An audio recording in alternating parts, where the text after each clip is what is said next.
Elena Voss had a habit of testing people without telling them they were being tested. She had done it her whole career. She once left a wallet on the floor of her office before interviews, just to see who picked it up and handed it to reception and who stepped over it. She once sent a badly worded email to her entire team, full of small errors, wrong numbers, just to count how many people corrected her versus how many said nothing and went along with it. She was not cruel about it. She was just watching. She had built her company, a mid-sized technology firm in Chicago called Voss Systems, over 14 years. She was 51 years old. She had money. She had respect. She had a corner office with a view of the lake that she barely looked at anymore because she was always looking at people. People were her real interest. One Thursday afternoon in early spring, she called her personal accountant and authorized 5 separate wire transfers. $100,000 each. 5 different accounts. 5 different men, all employees of Voss Systems, all high performers, all chosen carefully. No forms. No conditions. No meeting. Just money. Her accountant asked her what to write in the memo line. She said, "Write nothing." The 5 men received the transfers on a Friday morning. Marcus was in his car when his phone buzzed with the bank notification. He pulled over. He read the amount 3 times. Then he called his best friend and said, "I need to tell you something." By Sunday he had booked a private charter flight to Monaco. He had always wanted to go to Monaco. He went. He stayed at the kind of hotel where the staff memorizes your name before you arrive. He ordered things off menus without looking at the prices, which was something he had dreamed about since he was a boy eating fried rice from a corner store in Detroit. He bought 2 watches. He sat on a yacht owned by a man he met at the hotel bar. He posted photographs, then deleted them, then posted them again. The money was gone in 11 days. He came back to work tanned and slightly embarrassed. He told no one where the money came from. Derek was a senior engineer. He was 41, careful, and methodical about everything except this. He treated the money like a problem to be optimized. He opened 3 new accounts, moved funds around with the focus of someone defusing a bomb, and invested hard, cryptocurrency, growth stocks, one speculative biotech company that a newsletter he trusted had called the next big thing. For 6 weeks he was up almost 40%. He showed no one. He just watched the numbers climb with quiet satisfaction. Then the biotech company announced that its lead drug trial had failed. The stock dropped 80% overnight. The rest followed in a cascade. By the end of week 8 he had almost nothing. He closed the accounts. He said nothing to anyone. He came to work on Monday and answered emails. James was 29 and had been waiting for this moment his whole life without knowing it. He incorporated a company before the weekend was over. He hired a design firm. He ran social media ads. He brought on 3 freelance contractors and held a kickoff call that Thursday with the energy of someone launching a rocket. The brand was a lifestyle company, vague in concept but bold in color palette. It ran for 3 months. The numbers never came. The contractors moved on. James shut it down, wrote a long post about what he had learned, and was invited to speak on a startup podcast within the week. The talk went well. He now charges for speaking. The money is gone but the story is worth more to him anyway. Theo was 52 and had worked in corporate legal for nearly 3 decades. He received the transfer, stared at his screen for a long time, and then did something no one would have predicted, nothing. He moved the money into a high-yield savings account and left it there. He did not invest it. He did not spend it. He did not tell his wife. 8 months later, when Elena quietly reviewed her own records, all $100,000 was still sitting there, untouched, growing 0.5% of interest per month in a bank that had a very boring logo. Theo was afraid of the money in a way he could not explain. It felt like a trap.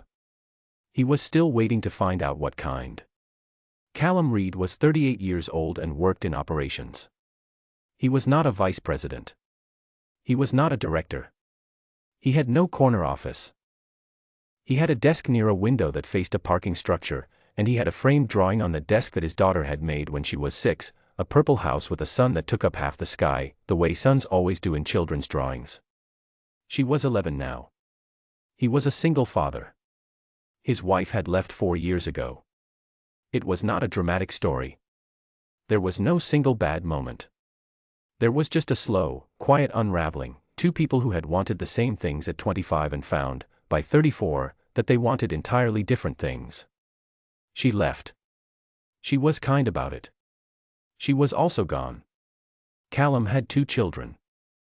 His daughter, Maya, had a rare visual impairment that had been diagnosed when she was 7. She had adapted to it in the resilient, matter-of-fact way that children adapt to things, but Callum had watched her squint at homework pages and hold books close to her face and never once complain, and something in him had been quietly breaking for 4 years. There was a specialist in the city, a very good doctor, the kind that other doctors recommended when they wanted the best, and the consultation alone cost more than Callum made in a month. He had looked at that doctor's website many times. He had never made an appointment. His son, Noah, was 8. He was bright and funny and obsessed with deep-sea fish in a way that was both specific and total. He could name species, depths, behaviors, pressure tolerances. He was also on the autism spectrum, and the private developmental support program that his school counselor had recommended, the one with the small group sizes and the staff who actually remembered the children's names, cost money that Callum did not have. Noah was on a public wait list. He had been on it for 2 years. Callum saw the bank notification on a Friday morning and assumed it was an error. He called the bank. They confirmed the transfer was real, the funds were cleared, and the account was in his name. He sat in his car in the VOS Systems parking structure for 20 minutes and did not move. He did not feel excited. He felt something more serious than excitement. He felt the specific weight of a person who has been carrying something heavy for a long time and suddenly understands that he might be able to put it down. He drove home that afternoon and picked up his kids from school. Maya was wearing her glasses, the thick ones she had been embarrassed about for a year before she decided she was not embarrassed anymore. Noah talked the entire drive home about an anglerfish he had read about, the one that produces its own light in complete darkness. He said the word bioluminescent 7 times and used it correctly every time. Callum made dinner. He helped with homework. He waited until both children were in bed and the apartment was quiet, and then he sat at the kitchen table with a legal pad and a pen and he made a list. He wrote slowly. He did not write down watches or flights or investment platforms. He wrote down Maya's name and the name of the specialist and the cost of the consultation he had found on that website, the one he had looked at many times without ever clicking the appointment button. He wrote down the name of Noah's development program. He wrote down the address of a small house he had driven past twice in the last year, in a neighborhood 20 minutes closer to both schools, with 3 bedrooms and a yard. He had looked at that house the way some people look at paintings, with appreciation and the quiet understanding that it is not for them. He looked at the number on his legal pad. He looked at the number in his bank account. He made the appointment. Maya's consultation was on a Tuesday morning. Callum took the day off. He sat in the waiting room of the specialist's office, which was clean and warm and nothing like the fluorescent chaos of the public clinic where they usually went, and he read a magazine without reading it while Maya was inside with the doctor. When she came out, the doctor shook Callum's hand and explained the corrective procedure clearly and without rushing, the way good doctors do when they are not managing 6 other patients in adjacent rooms. He explained what it would cost. Callum nodded and said, "Let's schedule it." On the drive home, Maya asked him if it was going to hurt. He told her a little. She nodded and looked out the window. She asked if she would be able to see better. He told her yes. She was quiet for a moment and then said, "Good. I'm tired of sitting in the front row at school because I can't see the board." He had not known she was sitting in the front row. He had not known because she had never told him. He pressed his hand flat against the steering wheel and did not say anything, and the silence in the car was the kind that is not empty at all. He enrolled Noah in the development program the following week. The director of the program called him the same day to confirm. She knew Noah's name. She said it correctly, which mattered more than it should have. She talked about the first 4 weeks, the adjustment period, what they looked for, what they built toward. Callum stood in the kitchen listening and took notes on the back of an envelope. 2 weeks into the program, Noah's teacher at school sent Callum a message. She said she had noticed a change. She said Noah had participated in a group project without being prompted. She said he had explained the project to the other students using an analogy about bioluminescence. The teacher said she had to look up the word. Callum read that message on his lunch break, alone at his desk, and he looked out the window at the parking structure for a long time. He bought the house. It was not a large house. There were 3 bedrooms and a kitchen with a window above the sink that looked out onto the yard, a real yard, with actual grass, slightly uneven, with a tree in the corner that looked like it had been there for 40 years. The previous owners had left a bird feeder on the fence. Callum left it there. The day they moved in, Noah walked into the backyard and stood in the middle of it for a while, looking at the tree. Then he sat down in the grass. He did not say anything. He just sat there. Callum watched him from the back door. Maya found her room and immediately began arranging things with the seriousness of a person who has been waiting for a space of her own for a long time. She put the desk near the window because the light was good.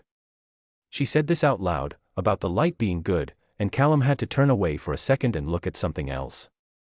He spent $94,000 in total. He put the remaining $6,000 in a jar in the kitchen cabinet. He wrote the word emergency on the jar in black marker. He put it on a low shelf so both kids could see it. He told them it was there. He told them what it was for. Noah asked if an anglerfish emergency counted. Callum told him probably not. Elena found out the way she found out most things, not through a report or a meeting but through a pattern of small, observable facts. She reviewed the records of all 5 men quietly, over the course of several months, the way you might read a book you already suspect the ending of. Marcus, one large transaction cluster, Monaco, followed by silence. Derek, a rapid series of investment moves, then a flat line. James, a series of small business payments, now inactive, followed by a spike in personal brand activity. Theo, a savings account. Untouched. Growing slowly. Still waiting for the trap.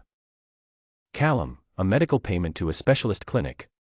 A recurring enrollment fee to a private developmental program. A property purchase. A new address on file, 20 minutes closer to both his children's schools. No personal purchases. No travel. No investments. Elena sat at her desk for a long time. She had expected to be impressed by boldness. She had expected someone to do something she had not thought of. She was used to being surprised by ambition. She was not prepared to be surprised by love. She called Callum into her office on a Wednesday afternoon in October. It was raining. The lake outside her window was gray and moving. She asked him to sit down and she asked him, simply, what he had done with the money. He told her. He did not make it dramatic. He said his daughter had a visual impairment and there was a specialist he could not previously afford and now Maya could see better. He said his son had needed support and there was a program and now Noah had a team. He said he had bought a small house closer to the schools. He said his kids had a yard. He paused. They've never had a yard before, he said. He looked slightly uncomfortable, as though he were being asked to justify something that seemed obvious to him. Elena said nothing for a moment. Outside, the rain hit the window in a steady, quiet rhythm. I spent 20 years, she said finally, trying to find people who know what money is for. Callum looked at her. He did not fully understand what she meant. But he nodded, because the tone of her voice told him it was not a criticism. 6 months later she called him again. She had an idea, she said. A resource hub. For single parents navigating the gap between what public systems offer and what their children actually need. A place that does the research, makes the calls, connects families to specialists, cuts the wait lists, translates the language that institutions use to confuse people who are already exhausted. She had been thinking about it for a while. She had the capital. She had the connections. She needed someone who understood the problem from the inside. She needed someone who knew where the money would actually go. Callum stared at her. You would do that, he asked. I would fund it, she said. You would build it. He was quiet for a long time. The framed drawing from Maya was on his desk now, the purple house, the enormous sun, and he looked at it for a moment the way a person looks at something when they are checking whether what they are feeling is real. Yeah, he said. Okay. He said it simply. Like it was obvious. The other 4 men had resources, and they spent them the way people spend things they do not fully believe they deserve, fast, or carefully, or not at all. They chased freedom or security or status or the future, and those are not small things. Those are real human wants. But Callum had something different. He had 2 children who needed specific things that the world had not yet given them, and for 4 years he had been standing at the edge of what he could provide, looking across at what they needed, and the distance had been the exact size of money he did not have. When the money came, he did not cross the distance for himself. He crossed it for them. That was the whole difference. And it was not a small one.